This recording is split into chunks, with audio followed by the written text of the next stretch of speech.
fuckers, and welcome back to my YouTube channel. I hope you're having the best day ever. Thank you so much for clicking on my video and on my channel. I really appreciate you being here, and I really appreciate your time, so thank you so much for that. I want to say that first and foremost, and I really do like saying that before I get into the video because I genuinely do fucking mean it. Okay, today's video is going to be inspired by a video I just watched by Angelica Oles, and I was so interested watching it because it was talking about Shane Dawson, who, you know, we haven't talked about Shane in a hot second, and that isn't just, you know, for no reason. It's directly because we don't really hear from Shane Dawson anymore. No one's really talking about him. No one's really, okay, when I say this, I mean it in the grand scheme of what he was a couple years ago, post taking the big, long, prolonged break because of last summer. He really was, you know, the pinnacle of YouTube that people watched. He really had a big following, and now people really aren't watching those videos or talking about him at all. So whenever I see the, you know, the grand scheme of things, I mean the fact that so many less people are talking about Shane now than ever. You know, he still has his built-in audience, which we're going to get to, and which was a point that Angelica made. And I think that's really what he has left. So this video is going to be, like, listen, this video is solely me talking about the event with Shane now, why no one really is talking about him, rather than anything Shane has done in the past, or, you know, dwindling on the same drama that we've talked about for a while now. I do want to keep this video as, like, speaking from a, I'm curious as to why people were anticipating Shane's comeback, really intrigued to see what he was going to do. And, you know, there were so many drama videos, there were so many news articles, there were so many commentary channels, Twitch people talking about Shane's comeback, when's it going to be, you know, the slightest thing that was on his story, or the slightest little tweet that would, you know, he would like, or Rylan would do, everyone was talking. Everyone was like, is he going to come back with a documentary? Is he going to come back with a conspiracy theory? And jumping ahead, he came back with his original style popular content, which is the scary, spooky stuff, and the views are the lowest they've ever been. And so not only just people went from talking about this comeback every single day, every single week, to not even watching whenever it's out. And I was having a conversation with someone, and I was talking about Shane and his videos and the impact that they've had over time. And I was like, do you think that Shane's videos are causing a conversation? And she went, no. And I was like, so I sat and thought about it. And if you really think, you know, at a certain time on YouTube, especially one with the conspiracy theory videos, Shane was the moment on YouTube. I remember going into school and we'd all be talking about the videos. I remember everyone on Twitter, his name would be trending every single time he did a video, right? And then he started doing more of the documentary style videos, which the first couple of them performed so well. And then he did the one with Jeffree Star, performed really well. Then did the Jeffree Star final, Making Conspiracy. And that was one of the biggest things on YouTube. So how has Shane gone from that to Shane Dawson? Like, I haven't heard that name in quite some time. And I do not mean that to be dramatic, because again, there's a built-in audience that are there, and we're gonna look at the views and talk about them. But the YouTube community, you know, like 20 million people are still subscribed to him. Why isn't, you know, a bigger percentage interested anymore? Like, surely for Shane, this is the time where people should be the most interested, because you've been gone for a while, and, you know, there's that anticipation. But furthermore, they want to see what you're going to come back with, what you're going to talk about, how you're going to approach yourself in these videos, how you're going to carry yourself. Is your humor different? Is your friend group? Like, there are so many eyes on Shane now that necessarily, like, if you think about it, it should be the case now rather than when he was doing a makeup series with Jeffree. More people watching, but there's not. And okay, here's the thing. So first of all, shout out to Angelica. My video is directly me just wanting to talk after hearing yours, and I was not writing a lengthy comment today. So Shane's YouTube channel, you know, it's went through different eras. There was the one where he was doing, like, the comedy, if you could call it that, style videos with, like, Ryland and the friend group. And we're seeing a common denominator here, that they're getting, on average, 20 million to 40 million views. 40 million views within that time frame. We have ones here with 35 million, 37 million. Like, we are talking the same amount of views that a Netflix show gets. So where did they go? Where did they go? when a YouTuber gets cancelled, in more cases than not, it makes them more, sought after, watched after they come back from that. Because people are, maybe who hadn't heard of them, aware of them now. Maybe people who were fans want to see what they're going to do. People who aren't fans anymore like watching. What has happened? This has not happened with any of the first gen YouTubers that I can really think of. At least that we've talked about in a long time. So, you know, the 20 million on average. So, Shane was getting on a low video 15 million views. And then we go up, we have the more videos that were like filmmaking, I don't fucking know. They're getting like 20 million views. Then he starts doing TanaCon, Jake Paul, Jeffree Star series, and they're getting up to 50 million views. 50 million views. So why are we now here after him having one of the most anticipated comebacks on YouTube history because he was gone for so long? Why is he now getting, on average on these videos, 3 million views? I just don't understand. I'm like, okay, what options do we have here? His comeback video didn't even crack what his lowest video did a couple years ago. Like at its most so I'm like, right. Maybe him being gone for so long left a bad taste in people's mouth, question mark. Maybe him being gone for so long meant people used that time to find other creators or use that time to watch other style content.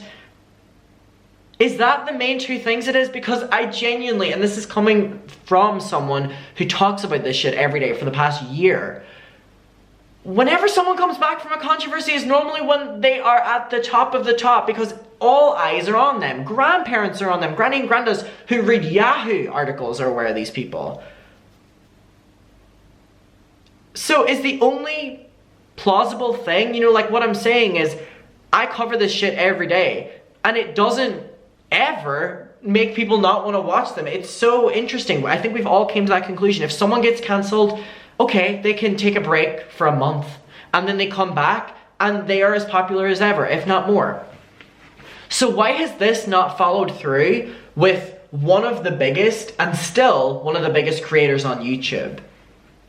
Is it anything else? Because I want to know if you think it has anything to do with people being shown behaviors by Shane they weren't aware of or seen at the time and they weren't fully aware to know what they meant or the implications of it, because again, everyone was watching Shane whenever they were very young. And that's a point I want to bring up too. A lot of Shane's audience grew up with him. So it's very rare that an audience will grow up with you through different years, different eras, different content styles, and then they're not there. But here's the thing, maybe the like fans of Shane are just the 3 million out of 20 million and out of, at a time, 50 million per one video. So if we look at his social blade here, right? I mean, we're clearly seeing that the statistics are dropping. He's, okay, consistently, like every month, been dropping 100,000 subscribers. And still, to this day, as we can see, November 3rd, he lost another 100,000. So we're seeing total views as well. I wouldn't take much thought of this because this is actually him deleting videos.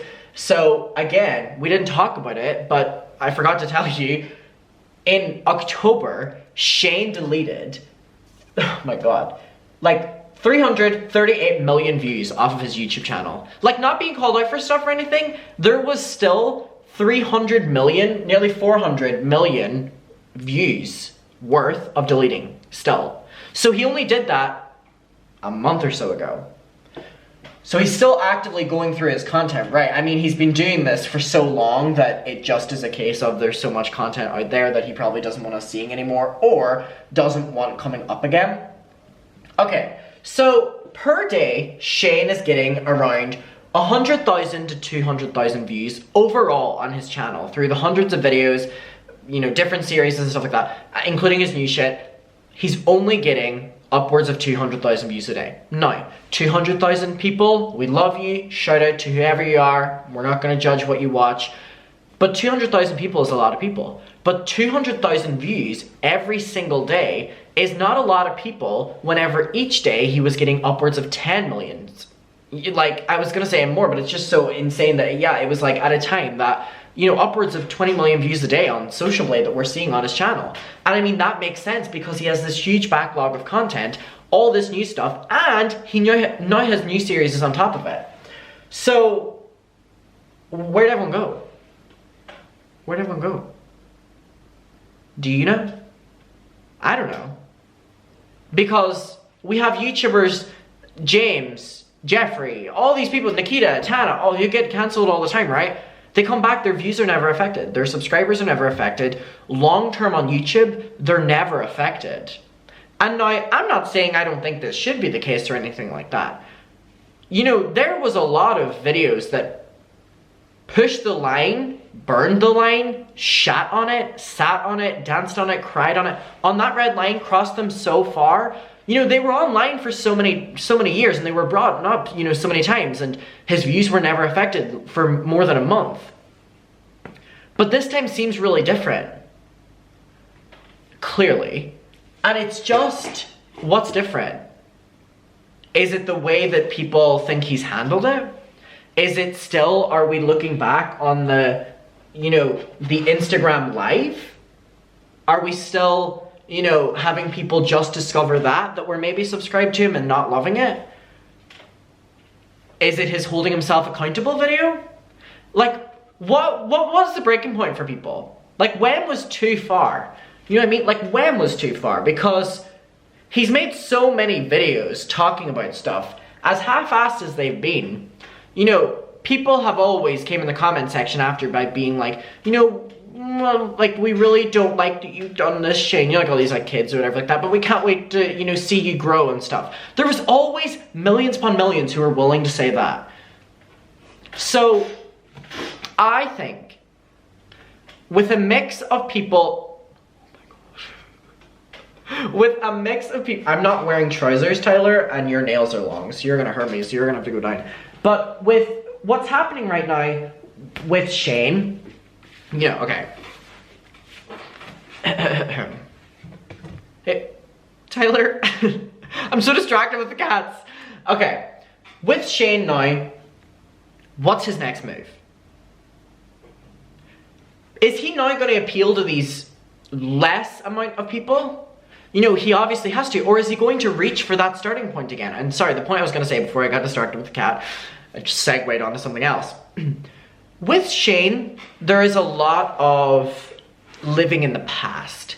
And his content is very dated humor-wise. And Shane was getting called out for the babying attitude that he does, where, you know, constantly he's, you know, talking like a baby, or trying to, like, it's just like creepy for like a 30-year-old man to be acting like that. But for a time that was humor, and now I think people are looking at that in a different light. So what I think has happened here is I think that Shane's break turned people off and they found different creators. Because there was so much time from him leaving YouTube to coming back, there was a lot of time for people to really sit on the content that was out there.